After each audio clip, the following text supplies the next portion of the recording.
Meli kubwa yake Samia Suluhu iliyokuwa imebeba mambo ya ajabu imekamatwa nchini El Salvador. Jambo na karibu.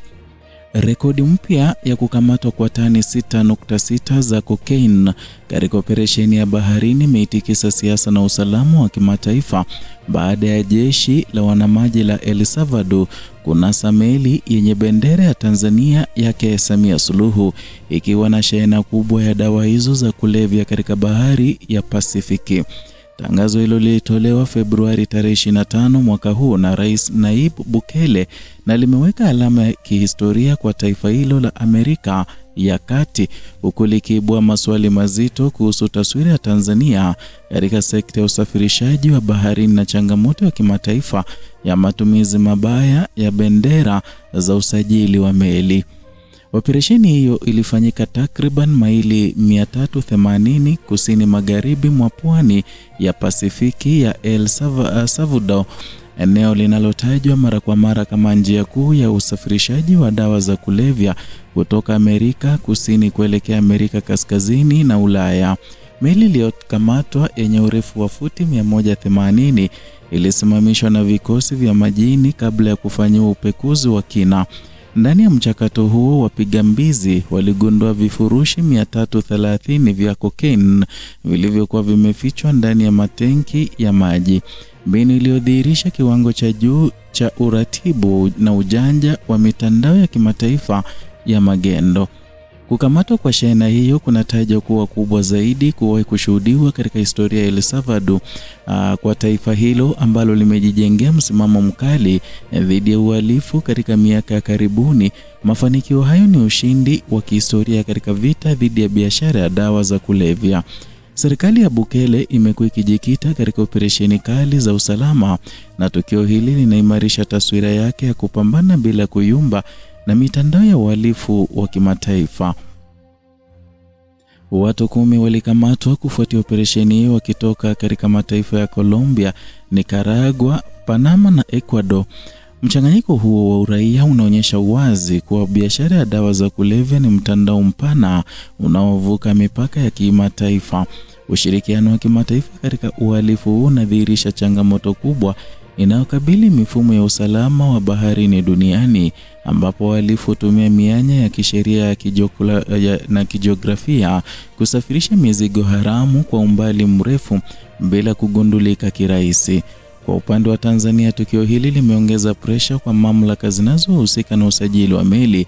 Bendera ya taifa inapobandikwa kwenye chombo cha baharini hubeba utambulisho na uwajibikaji wa nchi hiyo katika macho ya jumuiya ya kimataifa, huku wengi wakisema kwamba meli hiyo inahusiana na Rais wa Tanzania Samia Suluhu, kutokana na kwamba kuna taarifa ambayo ilisema kwamba alikuwa na uhusiano wa karibu na nchi ya Colombia ambapo alikuwa amejenga majumba yake ya kifahari. Matukio ya mara kwa mara ya meli zenye bendera ya Tanzania kuhusishwa na magendo yameanza kuathiri taswira ya nchi katika sekta ya usafirishaji wa baharini. Mwaka 2025 kuliripotiwa kukamatwa kwa meli 2 zenye bendera ya Tanzania nchini Iran zikihusishwa na usafirishaji wa mafuta ya magendo, na ni jambo liloibua mjadala kuhusu udhibiti usajili wa ufuatiliaji wa meli zinazopeperusha bendera hiyo.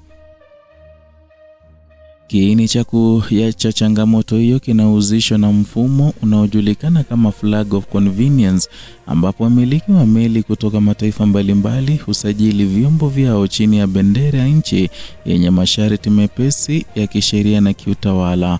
Mfumo huu umehalalishwa katika sekta ya kimataifa ya usafirishaji wa baharini kwa sababu za kiuchumi na kiutendaji, lakini pia umekuwa ukitumiwa vibaya na mitandao ya uhalifu wa kimataifa. Nchi zinazotoa usajili kwa masharti rahisi kama vile mara nyingi hukumbwa na changamoto ya kusimamia kikamilifu mienendo ya meli zinazotumia bendera zao. Bahari ya Pasifiki imeendelea kuwa njia kuu ya usafirishaji wa cocaine kutoka nchi za Amerika Kusini, ambako usafirishaji wake ni mkubwa, kuelekea masoko ya Amerika Kaskazini na Ulaya. Mtandao wa magendo kutumia mbinu mbalimbali ikiwemo kuficha dawa ndani ya matengi ya maji, ni vyumba vya siri, au hata kuhamisha mizigo katikati ya bahari kutoka chombo kimoja hadi kingine. Operesheni ya El Salvador imeonyesha kuwa licha ya mbinu hizo, ushirikiano wa kijeshi na kiintelijensia unaweza kuzaa matokeo makubwa. Athari za kukamatwa kwa tani 6.6 za kokaini pana. Kiasi hicho kikubwa kinawasilisha pigo kwa mtandao wa usambazaji, kwani hupunguza upatikanaji wa dawa hizo katika masoko yanayolengwa. Kupungua kwa usambazaji kunaweza kuathiri bei na mienendo ya biashara haramu katika muda mfupi. Ingawa historia ya biashara ya dawa za kulevya imeonyesha kuwa mitandao hiyo mara nyingi hufuata njia mbadala kwa haraka. Na kwa El Salvador, mafanikio haya yanaimarisha ushirikiano wake wa kiutawala ama kiusalama na mataifa mengine ya Amerika Kusini na Kati. Mapambano dhidi ya dawa za kulevya yamekuwa yakihitaji ushirikiano wa karibu kati ya nchi zinazozalisha, zinapopitisha na zinazotumia dawa hizo. Operesheni hii ni kielelezo cha mshikamano wa kimataifa katika kukabiliana na uhalifu unaovuka mipaka. Kwa Tanzania, tukio hili ni kengele ya tahadhari kuhusu umuhimu wa kuimarisha udhibiti wa usajili wa meli na mifumo ya ufuatiliaji.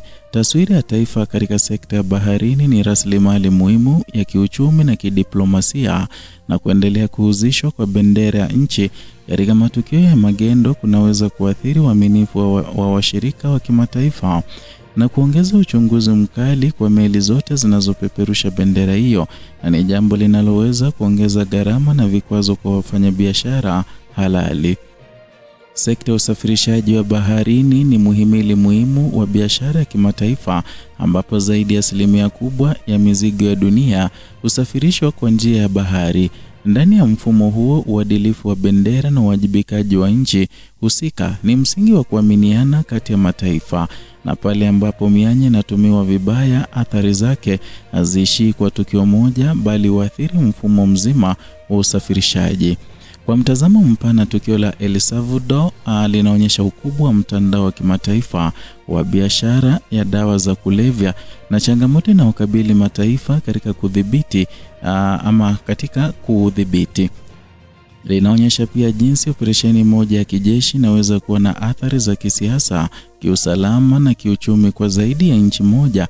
Ushindi wa El Salvador ni pigo kubwa kwa mitandao ya magendo, lakini pia ni changamoto kwa Tanzania kutathmini upya mifumo yake ya udhibiti.